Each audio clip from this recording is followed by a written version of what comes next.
And welcome, divine beings all over the world. This is the Medicine Lady, and I would love for you to join me for a candle light fireside evening chat.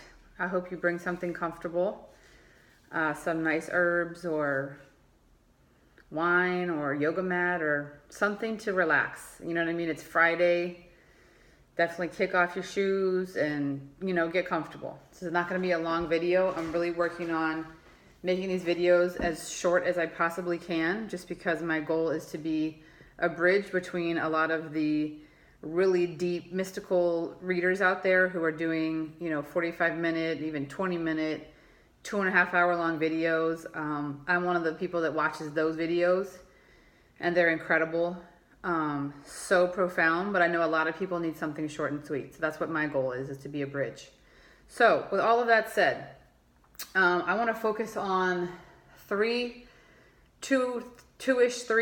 astrological aspects tonight that I think are going to shed a lot of light on what's going on for a lot of us. First of all, let's be honest, it hasn't been an easy week. I know me personally, I'll be the first to raise my hand, thoroughly got my ass kicked.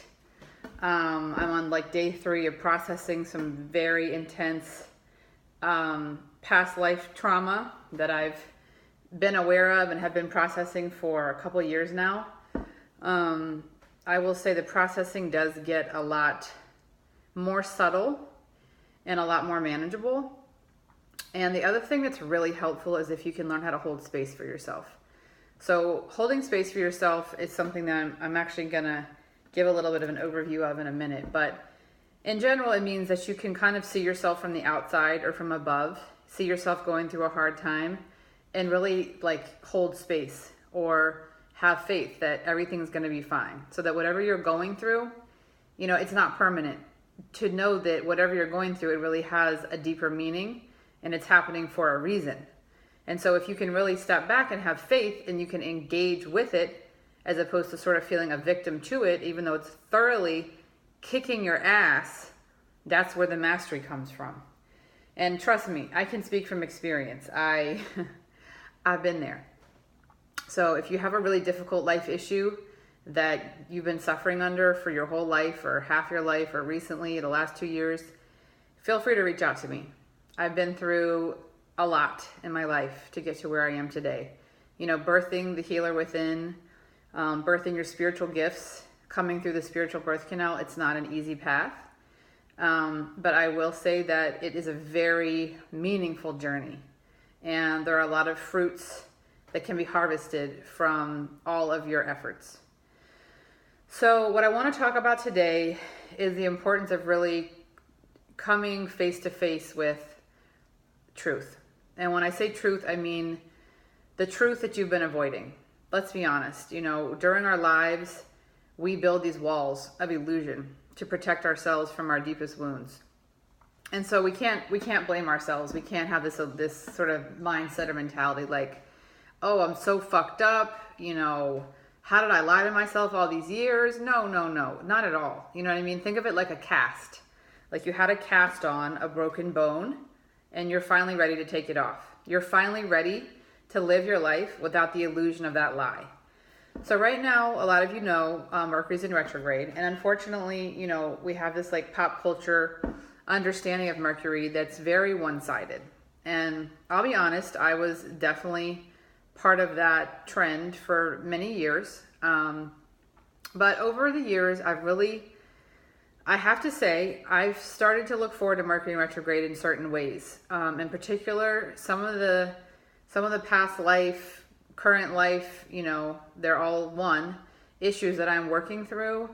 Mercury, you know that when Mercury comes around in retrograde, you're going to have a chance to readdress, reflect, and hopefully resolve some things that happen at different times throughout the year.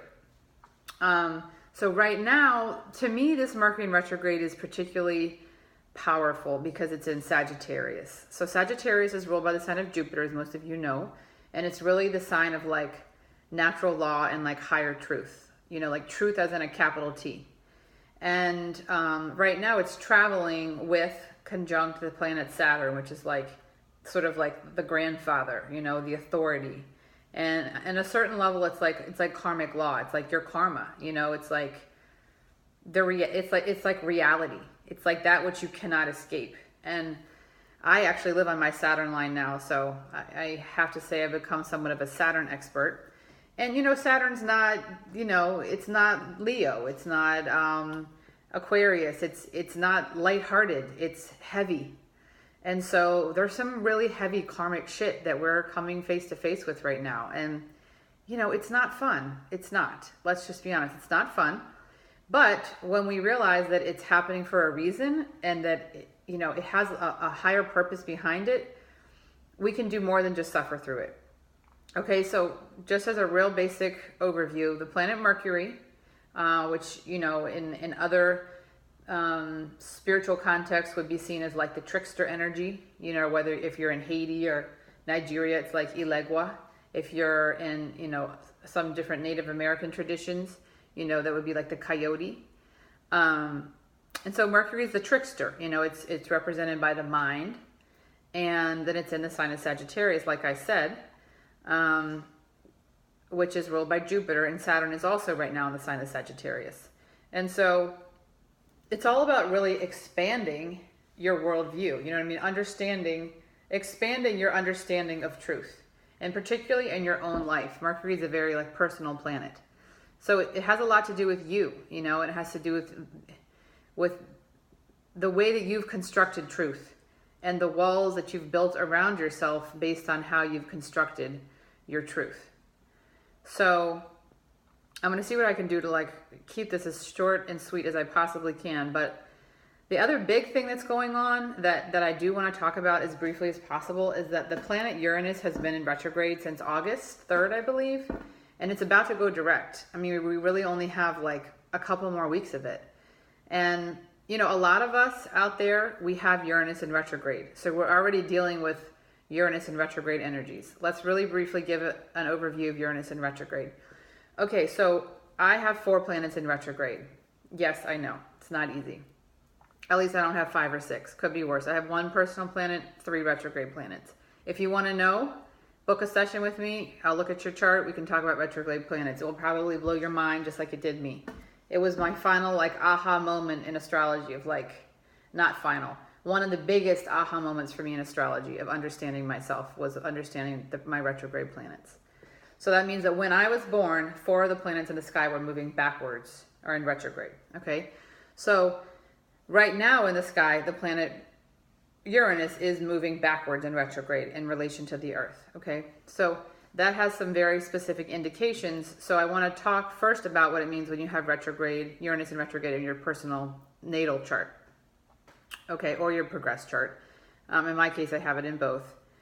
Which is pretty typical for your outward planets, those planets that are further away from us, and they're more societal or collective. So they change more with the generations as opposed to say the day or the month. So they change like every few years. So Uranus would be an outer planet, like a collective planet. So when you have Uranus in retrograde in your natal chart, you know, you tend to be a rebel. And I'll be honest, I am a rebel. And I like to believe I'm a rebel with a cause. Have I sometimes been a rebel without a cause? Probably. And so this time of Uranus being in retrograde, you know, in terms of the whole, you know, our whole planet and everyone here on planet Earth being affected by the planet Uranus right now being in retrograde, this transit, is that, you know, it kind of gives us a chance to reflect on everything Uranian, right? So the planet Uranus is the great awakener. It's bringing truth to us. It's bringing our awakening. It's bringing us the revelation and the truth that we are spiritual beings, that we are here to fulfill our own unique offering, soul purpose to humanity. And so many times, in order to fulfill your soul purpose and to really connect with your spiritual gifts, you have to awaken, meaning you have to break free from all of the expectations that you have put on yourself, that others have put on you, that society has ingrained in you. And a lot of times these things are unconscious, you know. And so it's a chance, when Uranus is in retrograde, it's really a chance to gain clarity about these kinds of things, because it takes the energy of the planet and it turns it more inward. So it gives more of an opportunity for an internal processing of these issues, so that when the planet goes direct, January 2nd, it's almost like you have a chance to actually manifest in the outward world some things that you needed to process internally that have to do with your awakening, that have to do with your unique offering to the world. And the thing we have to be careful about with Uranus in retrograde is just to make sure that it doesn't become like an obsession with being different, that it doesn't become like just about me, because right now Uranus is in the sign of Aries, so it's the sign of me. That's what Aries, the first house, rules. And so we have to work to navigate and balance our need for individual self-expression and our unique individuality, and coming to terms with our truth, with the needs of others. And that's not always easy. I know I haven't always done a perfect job of that. So I see I'm somehow already 11 minutes. I don't even know how that happened. But I would love to talk with you more about this. If you're interested in doing a session with me, I do divine intuitive readings that start out with astrology, and then it's really like a co-created experience between the two of us. I'm not a reader who's going to tell you your future. I'm not a reader who's going to tell you about yourself. What I offer is insights into certain, gifts or, spiritual purpose that you may have based on what I see in your chart, and then based on your feedback and what you want to talk about and what you see and feel. So it's really, like I say, it's a co-created experience between you, spirit, which is the message that's wanting to come to you, and then me, which is the messenger. So my guides and my connection to the divine helps me to deliver the message to you from spirit, from your guides. And the overall purpose is really to give you more clarity and more connection to your own intuition and your connection to the divine. So anyway, I hope that was enough of a little bit of a overview for right now. The big message of the week is really to wake up to the truth that you've been avoiding. The truth really about yourself, the truth really about like your wound, the truth that if you could see something from a different angle, like if you could step out of your life and look at it from a tree branch way above, what would be the aha moment? Like, oh my God, I've had myself in this mental prison this whole time thinking that, my mother didn't love me because she wasn't available to me. So that means I must not be worthy. No, wrong. Your mother was traumatized by the same energy that you were, right? So she's just as much of a victim of it as you were. Trauma energy is passed down from generation to generation until it's resolved and healed and released. And so it's to be able to see the energies in such a way that you can master them.